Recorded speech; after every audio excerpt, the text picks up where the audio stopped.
Deuxième ronde de la coupe loubatière, je suis abattu à ce moment-là parce que je rappelle, j'ai perdu contre un enfant de 11 ans lors de la première partie. Il avait tout blitzé, il arrêtait pas de se lever, de s'asseoir, il se lève, il vient jouer son coup, il repart, etc. C'était infernal. J'étais vraiment dépité lorsque j'ai commencé cette deuxième ronde, mais il faut se ressaisir. Je joue contre Germain Lafaille, classé 1699. Il peut donc participer à la coupe loubatière à 1 point près, parce que rappelons-le, faut avoir un elo inférieur à 1700 pour pouvoir jouer cette coupe. Et j'ai les pièces noires, lui il ouvre avec le coup D4. Sur D4, je réponds cavalier F6, il envoie son fou en F4, il joue un système de Londres, j'envoie mon pion en D5 pour prendre le centre à mon tour, il fait E3, j'envoie le pion en C5, je viens immédiatement contester le centre. Je ne crains pas des prises en C5 parce que je vais faire E6 et récupérer très rapidement ce pion. S'il s'y attache avec le coup B4, j'aurai des poussées A5 pour essayer de quand même récupérer le pion, et s'il continue à s'y attacher avec le coup C3, on aura des variantes à base de B6, poussée thématique pour attaquer le pion un peu trop avancé. Alors évidemment, il faudra préparer ça avec fou D7, etc. Mais dans tous les cas, je vais récupérer le pion dans de bonnes conditions. Donc c'est pour ça que lui ne prend pas le pion C5. À la place, il vient surprotéger le pion en D4 avec le coup C3. J'envoie la dame en B6. Si vous vous demandez pourquoi sortir aussitôt sa dame dans l'ouverture, on a une justification stratégique ici. En fait, je viens taper sur le pion qui est maintenant non protégé suite à la sortie précoce du fou du système de Londres. Et donc, je viens poser la question à mon adversaire. Que fais-tu pour protéger le pion B2 ? Alors là-dessus, mon adversaire répond avec dame B3 et je joue le coup C4. En fait, j'essaie de le pousser à échanger les dames. En fait, il faut savoir que dame prend B6 et A prend B6, c'est une finale qui est confortable pour les noirs. En fait, j'ai une tour qui est active sur la colonne A et je vais avoir un plan très simple où j'ai juste à pousser mon pion sur l'aile dame pour trouver du jeu sur cette zone de l'échiquier. Ça, c'est vraiment sympa pour les noirs. Et c'est pour ça que mon adversaire ici n'échange pas les dames, il recule sa dame en C2. Là-dessus, je joue le coup G6. L'objectif, c'est de développer rapidement le fou en G7, mais aussi de préparer la sortie de l'autre fou en F5 en faisant un marchepied. Maintenant, mon adversaire fait le coup B3, coup thématique lorsque on s'est un peu trop étendu sur une des ailes avec nos pions. Et là-dessus, je joue le coup fou F5, en fait, je me développe avec gain de temps sur la dame. Mon adversaire bouge sa dame en B2, mais en même temps, il crée un clouage, c'est-à-dire que je ne crains plus les prises en C4 parce que sa dame est non protégée et je pourrais la gagner. Donc là-dessus, je développe mon cavalier en C6, développement classique. Il développe le sien en F3, je développe mon fou en G7 et il développe son cavalier en D2.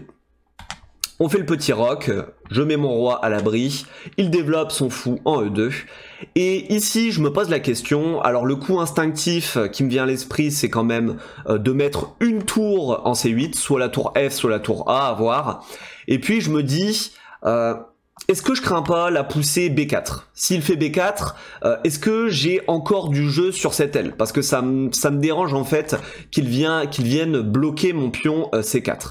Et je me dis, ça n'a pas l'air chouette pour moi, et c'est pour ça que je décide de faire le coup A5. En fait, j'ai pas envie qu'il pousse son pion en B4. Et là-dessus, mon adversaire, je pensais qu'il allait roquer, et en fait, il joue sa dame en A3. Alors, avec sa dame en A3, en fait, je comprends qu'il menace maintenant de capturer le pion en C4, maintenant qu'il a décloué la dame. Et le coup qui me vient d'abord à l'esprit, c'est de capturer le pion en B3, parce que je me dis, là j'ai un problème sur ce pion C4, il est attaqué 3 fois, il est défendu qu'une fois, donc il faut que je réagisse. Est-ce que j'ai envie de faire C prend B3 ? Et sur C prend B3, je me dis, ok, il va faire cavalier prend, d'un coup il libère sa position, et en plus j'aime pas trop parce que je trouve qu'il a un plan très simple, où il aurait juste à pousser son pion en C4 pour venir contester mon centre. Ça m'emballait pas, et donc c'est pour ça que j'analyse les autres coups de la position, et pour une raison que j'ignore, le coup qui attire mon attention c'est cavalier B4. Je me dis cavalier B4, ça a l'air sympa. En fait sur cavalier B4, en fait, je menace une fourchette en C2. C'est-à-dire que si je fais cavalier B4 et que mon adversaire fait le petit roc, bah, j'ai une fourchette en fait, hein, je gagne la qualité. Et donc, ça veut dire que sur cavalier B4, le coup qu'il va probablement faire, c'est quand même pion prend. Et je me dis que sur pion prend, le coup qu'il a fait, eh ben, je suis très content de reprendre du pion A le pion B4 avec gain de temps sur la dame. Évidemment, il bouge sa dame. Il pouvait pas la mettre en B2 parce que j'avais une fourchette avec C3 et donc il remet sa dame logiquement en C1. Et maintenant, je joue le coup C3. C'est ce que j'avais vu en fait, c'est ce que j'avais calculé. Et je me dis, peu importe où il met son cavalier, j'ai quand même pas mal de compensation pour la pièce. C'est-à-dire que j'ai énormément d'espace avec les noirs. Je vais avoir un plan très simple où j'ai juste à taper sur le pion A2. Le pion A2 qui va être protégé a priori qu'une seule fois par la tour. Et en plus, ben, j'ai un pion passé en C3. Je me dis, c'est quand même chouette les compensations que j'ai. Donc là, mon adversaire, il a son cavalier attaqué, il le bouge et il décide de le mettre en B1. Sur cavalier B1, je me dis, ok, coup logique qui me vient à l'esprit, mettre une tour en C8, je me dis en fait que le coup tour F en C8 est logique, je mets la tour sur la colonne semi-ouverte, et en même temps je crée un vis-à-vis désagréable avec la dame. Voilà, je me dis c'est un coup qui mange pas de pain, coup simple de développement de mes pièces. Là-dessus mon adversaire, il continue avec le petit roc, met son roi à l'abri. Et là maintenant, je réfléchis et je me dis, si j'étais les blancs, qu'est-ce que j'aimerais faire? Et je me dis, ok, les blancs aimeraient sûrement se libérer avec le coup A3, voire A4. Je me dis en fait, A3 ça a l'air pas mal parce que ça vient questionner, enfin ça vient attaquer en fait le pion B4, et en attaquant le pion B4, il attaque indirectement le pion C3 aussi. Et donc je me dis, ok, il va vouloir faire A3 un moment. Et donc je me dis, ok, est-ce qu'on doublerait pas les tours sur la colonne A pour l'empêcher de pousser le pion A, et en même temps, bah, je trouve du jeu sur ce pion A2 qui n'est protégé qu'une fois. Je me dis, ok, ça a l'air pas mal, allez, on part pour tour A7. Objectif, doubler les tours sur la colonne A. Là-dessus, mon adversaire, il change de case le cavalier, il fait cavalier E5. Alors cavalier E5, c'est un coup qui me fait pas vraiment peur, je me dis que toutes les cases potentielles de ce cavalier sont contrôlées, donc je continue mon plan, je mets ma tour en A8. Et là maintenant, je crée des menaces, mine de rien, sur le pion A2. En plus, si j'arrive à faire tour prend, tour prend, tour prend, bah, j'ai une super tour sur la seconde rangée de l'échiquier, la deuxième, pardon, on dit. Et je crée des menaces sur le fou qui est en E2. Je me dis, ça a l'air pas mal, j'ai quand même beaucoup de jeux si j'arrive à faire tour prend A2. Et là, je m'attendais à une poussée du genre A3 ou A4. Et mon adversaire, à ma grande surprise, joue cavalier prend C3. Cavalier prend C3.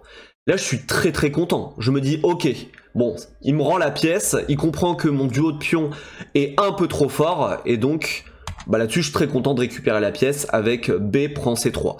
Là-dessus, il joue Dame prend C3, logique, et là, je me dépêche de prendre le pion en A2, il fait tour prend, et je fais tour prend, et là, maintenant, je comprends qu'on est dans une position égale.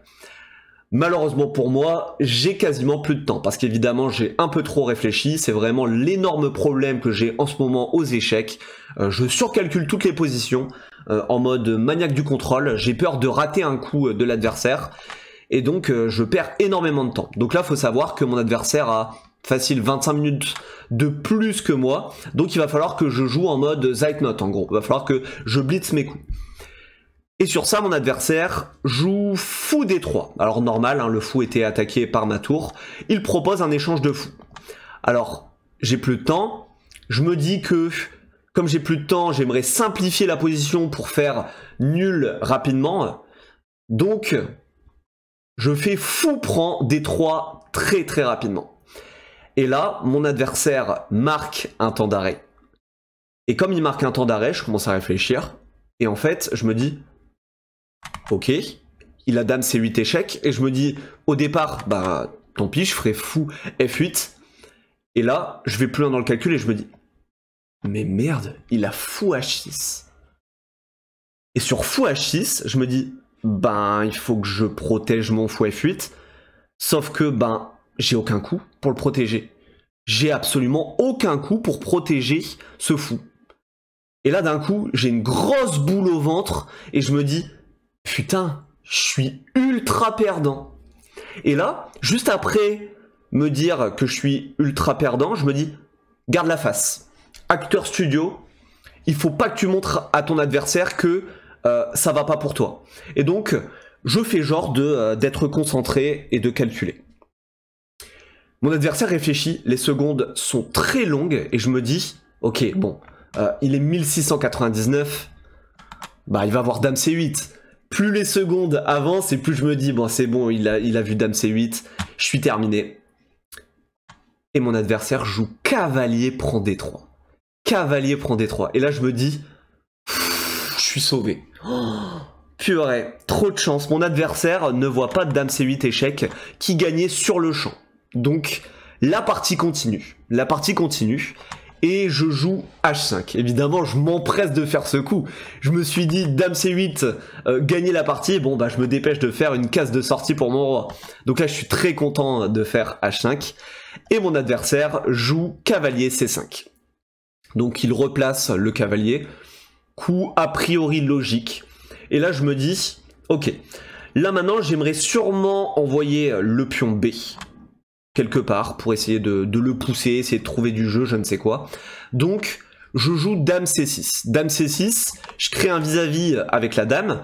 La sienne est non protégée, la mienne est protégée. Et maintenant, mon objectif, tout simplement, c'est de venir pousser le pion B. Alors, faut savoir que à partir de maintenant, comme je suis en Zeitnote et que mon adversaire a une vingtaine de minutes, je deviens Mister Menace en 1. C'est-à-dire, là, dans ma tête, mon seul plan, c'est juste de pousser B6 et d'attaquer le cavalier cloué. C'est tout. Ça va pas plus loin que ça. Mais en même temps, on n'a pas de temps, on fait comme on peut. Et ici, mon adversaire joue... Alors, pour l'instant, c'est pas rigolo, mais il joue le coup B4. Ok, donc il vient protéger, surprotéger son cavalier. Je dis, ok, pas de souci. Et donc là-dessus, je me dis... Bon, bah j'attaque le cavalier cloué. Et ici, mon adversaire joue le coup cavalier E7. Il joue cavalier E7 et il dit échec. Et je vois que dans son regard, je vois que il est fier en fait. Il est fier de faire échec et de gagner ma dame avec la découverte. Mais j'analyse, je dis coup illégal. Et là l'adversaire dit... Il fronce ses sourcils, il regarde, et je lui montre, bah t'as pas le droit de faire ça avec ton cavalier. Et là, il me dit, ah ouais, pardon. Et là, du coup, faut savoir que j'ai plus de temps. Je dis, bah j'appelle l'arbitre, et il me dit, ouais, ah bah oui, vas-y, appelle-le si tu veux. Alors, faut savoir que j'ai pas de temps, donc, coup illégal, je gagne 2 minutes, bah ouais, je crache pas sur du temps supplémentaire. Donc, on appelle l'arbitre. L'arbitre arrive, on lui explique la situation. Il m'ajoute du temps, il explique.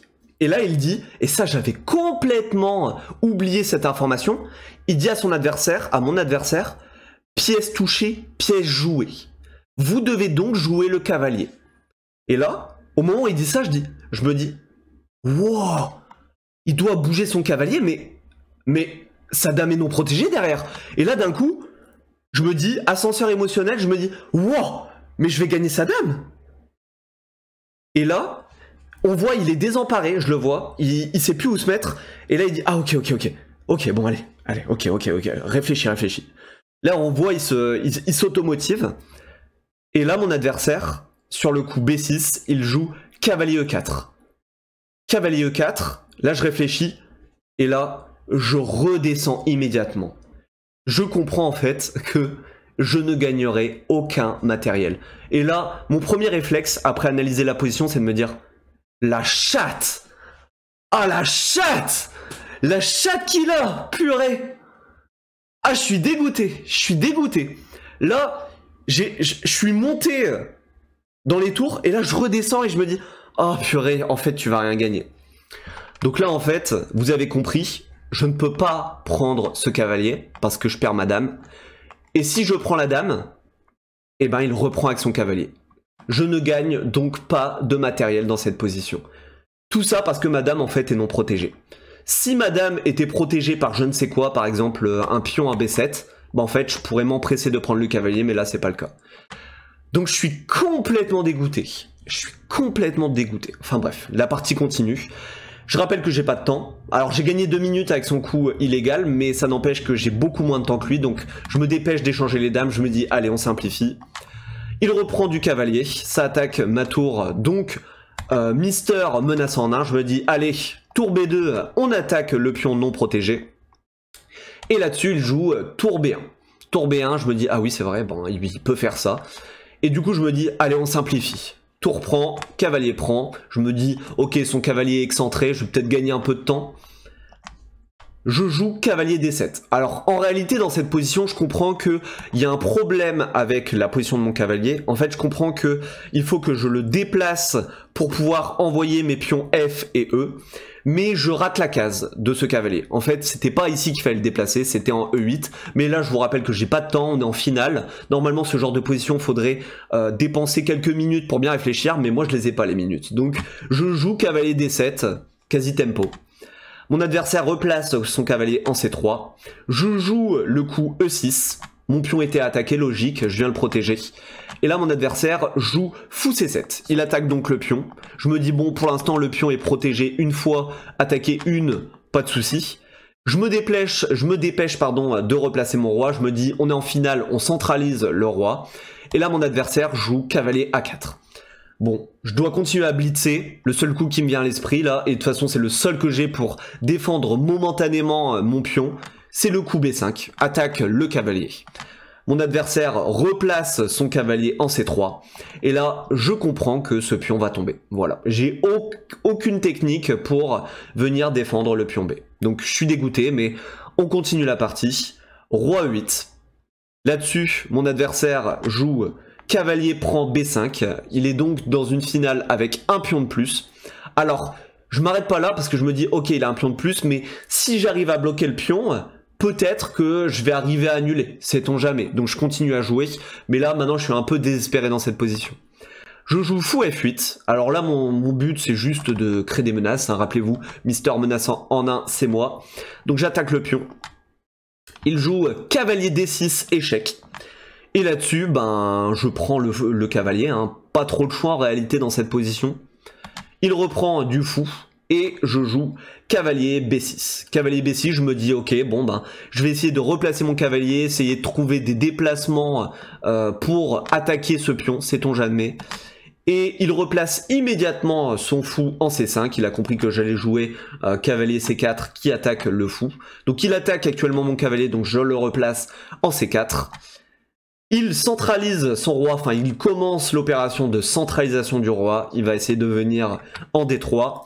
Moi aussi je centralise le mien, je joue roi D7, il joue roi E2, je joue roi C6. Il joue H3. Et sur H3, je rappelle que j'ai plus du tout de temps. Et donc je me dis, t'es malin Julien.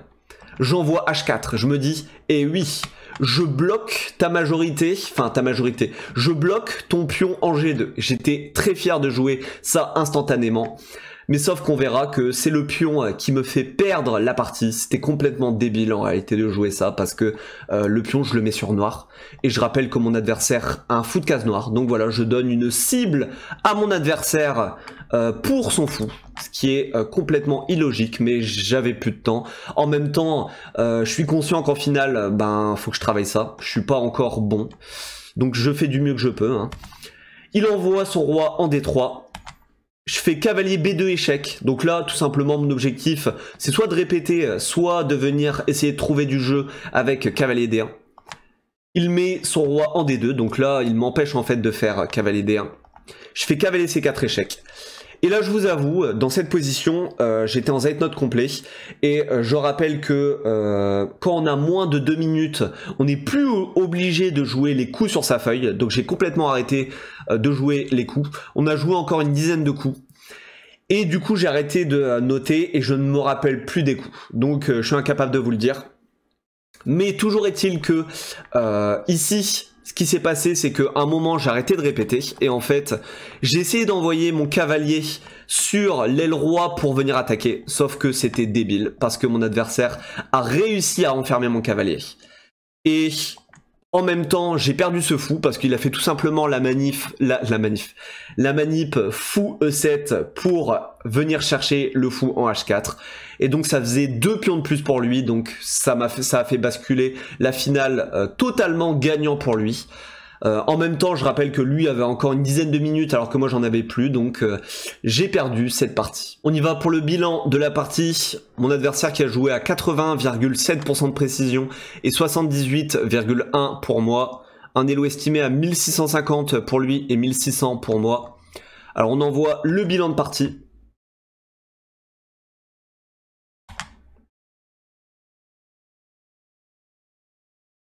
Ici, on est plus 0,15, position nulle pour l'instant.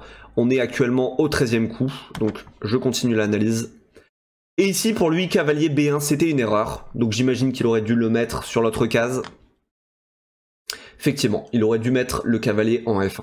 Et sur cavalier F1, c'est plus 0,52, donc ça veut dire plutôt nul, mais plus confortable pour lui. Tour A7 qui est une erreur ici. Donc j'aurais dû jouer cavalier E4 pour mettre mon cavalier sur une meilleure case. Et là, il sacrifie son cavalier. Je vous avoue que j'étais surpris. J'avais pas vu du tout son coup arriver. Je lui ai dit pendant l'analyse, je lui ai dit t'étais peut-être pas obligé de sacrifier tout de suite. Et il me disait ouais, mais ça c'est très très fort. Il me montrait mon duo de pions. Et donc bon, je comprends, mais effectivement c'est une erreur en fait. Il était pas obligé de sacrifier. Là, il aurait dû jouer d'après l'ordinateur A4, effectivement. C'est vrai que sur A4, alors je regarde, qu'est-ce qu'il fallait que je joue? Cavalier E4, ok, bon, l'analyse qui monte pas plus loin que ça. Mais A4, c'est plus simple pour lui en réalité. Donc ça veut dire que là, ça devient gagnant, maintenant, dans cette position. Ok, on continue. Et là, voilà, fou prend D3, énorme gaffe, mat en 6 pour mon adversaire, incroyable. Et j'aurais dû jouer cavalier E4, vient contre-attaquer la dame. Et c'est nul, hein, d'ailleurs. Et donc coup manqué, forcément. Vous avez compris pourquoi. On continue. La B4 qui est une erreur pour lui. Il aurait dû jouer dame B4. Donc sûrement pour déclouer la dame, hein, tout simplement. Signal faible, ici sur la colonne C. Et j'aurais pas dû échanger les dames. Bon, en même temps, Stockfish tient pas compte du fait que j'avais plus de temps, en fait, hein, je vous le rappelle. Donc là, j'aurais dû jouer dame C4, ok. Donc sur dame prend, pion prend, en fait, j'ai un pion passé. Et donc ça me crée du jeu. En même temps, je peux le renforcer tout de suite avec B5 s'il ne pousse pas lui-même. Et ici, cavalier D7, qui est une erreur. Et j'aurais dû jouer cavalier E8. C'est fou, hein, parce que j'avais compris qu'il fallait déplacer le cavalier, mais c'était pas la bonne case. Dommage pour moi. Et là, plus 1,34, donc en réalité la finale qui était gagnante hein, pour mon adversaire. Je l'ai dit, hein, parce que mon entraîneur a observé ma fin de partie, et il comprenait pas pourquoi j'avais abandonné. Il me disait, mais non, ça c'est nul, et je lui disais, mais non, de toute façon la finale était perdante pour moi. Mon adversaire a confirmé ce qu'il disait en disant, ouais, c'est pas facile à convertir, mais c'était peut-être nul. Mais moi j'avais senti que c'était gagnant pour lui, et Stockfish confirme. Alors après, dans la pratique... C'était effectivement peut-être pas si facile, mais bon, la finale était gagnante pour lui. Et là, H4, erreur débile. Pourquoi mettre un pion sur noir alors que mon adversaire a un fou de case noire? Ah, terrible. Encore du travail à faire au niveau des finales. Alors de manière générale, je vous avoue que je suis pas dans le même état d'esprit que la première partie contre le gamin de 11 ans parce que je sens que j'ai quand même joué une partie potable. Alors il y a cette énorme gaffe où il peut faire dame C8, ça je m'en suis rendu compte. Ça vient ternir la copie, mais je sens que j'ai quand même joué une partie un peu plus solide. Donc là-dessus... Bon, je suis pas ravagé comme lors de la première partie, mais c'est quand même dommage, des erreurs qui auraient pu être évitées. J'espère que vous avez aimé l'analyse de la partie, n'hésitez pas à le dire en commentaire, likez, abonnez-vous à la chaîne si ce n'est pas déjà fait. Rendez-vous pour l'analyse de la ronde 3, à plus, ciao ciao.